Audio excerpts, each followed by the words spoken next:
Let's get one thing straight. This person you've become, the one scrolling mindlessly, hitting snooze again, settling for good enough, this isn't you. You weren't born like this. This is a version of you that has been conditioned by comfort, by distraction, by the easy path. And you know it. You feel it in your gut.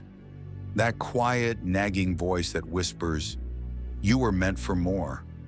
Most people spend their entire lives silencing that voice. They die with that music still inside them. And if you do that, you won't care. You'll be dead. But right now, while you're alive, you have a choice. Best case, you win. Worst case, in the grand scheme of things, it won't matter. So what do you have to lose? There is no luck in this game. Not really. Luck is what happens after you busted your ass and put yourself in a position for luck to find you.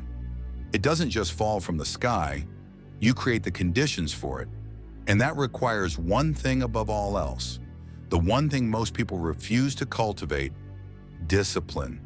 Forget motivation. Motivation is a fickle friend. It shows up some days, but it's absent on most. Some mornings I wake up feeling like a beast ready to crush the gym, but a lot of days I don't. My body tricks me. You only got 6 hours of sleep. Take the day off. You've earned it. It's a lie designed to keep you comfortable. The hardest thing in the world is to get up every single day and give 100%, even when yesterday's 100% yielded nothing. No results, no recognition, no external validation. To do it again anyway, and to try to go even harder. That is the real grind. That is where greatness is forged. It has never been easier to be great because most people are weak. They don't want to go the extra mile because it sucks. It's miserable. It's lonely. Giving up is the easiest thing in the world. I'm done. I ain't going. I don't feel like it. That's easy. What's hard is looking at a string of empty days and saying, I'm going to do it all again today. How bad do you want it? If you want it as bad as you want to breathe, then we can talk. But most people don't. That's why they're always asking, how did you get to where you are? You already know how, you just don't want to do what it takes. I want to see what you do when you're tired. I want to see how you push yourself when no one is watching. Get up. Get up again tomorrow. And the next day. And the day after that. How long can you maintain that intensity? How long can you keep a positive attitude when everything seems stacked against you? There are no hacks. There is no secret password. It's you against you. If you misunderstand that fundamental truth, you have a real problem. Your body wants to stay comfortable. Your mind will invent 1,000 excuses to keep you there. Don't be mad when you're 80 years old, lying in a hospital bed thinking, I feel like I didn't do something with my life. Because you didn't. You may live a good life, but you'll always feel that emptiness inside if you know you settled. The life you want is on the other side of a few hard conversations, primarily the one you need to have with yourself. You're living a life you hate because you're too afraid to have it. We are living in soft times created by hard men, and these soft times have created soft people. And now we're circling back to hard times. There is a moment when every boy realizes no one is coming to save him. That's the moment he becomes a man. Some boys never have that moment. They stay children forever. You should be a monster. You should be ruthlessly, unbearably ambitious. And then you learn to control it. It's the old expression, it's better to be a warrior in a garden than a gardener in a war. It doesn't matter how talented you are. Without discipline, you are nobody. You will give up at the slightest sign of struggle. Discipline is doing what you hate to do, but doing it like you love it. Let that sink in. You will have setbacks. You will feel bad.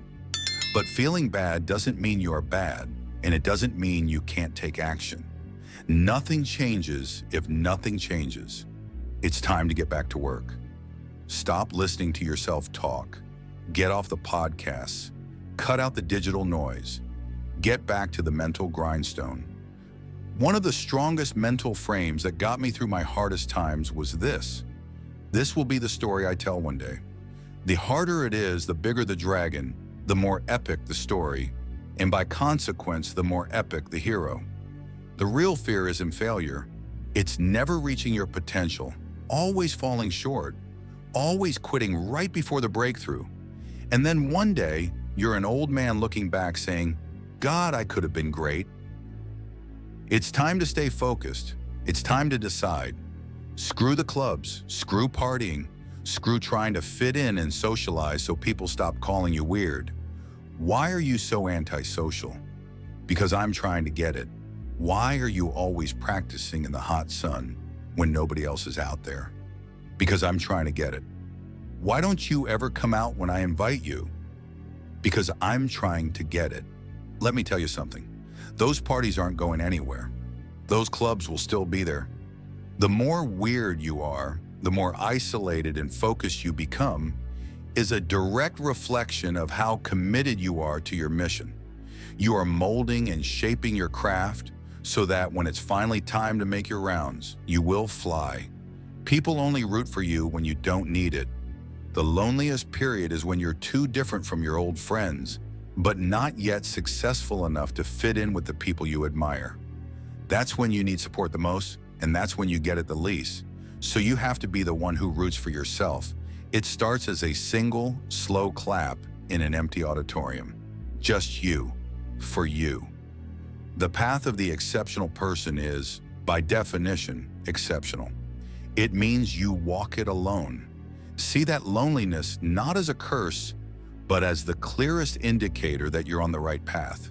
If everyone were cheering you on, it would mean you're doing what everyone else is doing. Life isn't fair. It never will be. So what are you going to do about it? I knew no one was coming to save me. No miracle was coming. My mentality was the only thing I could control. We are all underdogs. You should always operate from an I've never arrived mentality, a can't hurt me mentality. It doesn't matter where you come from.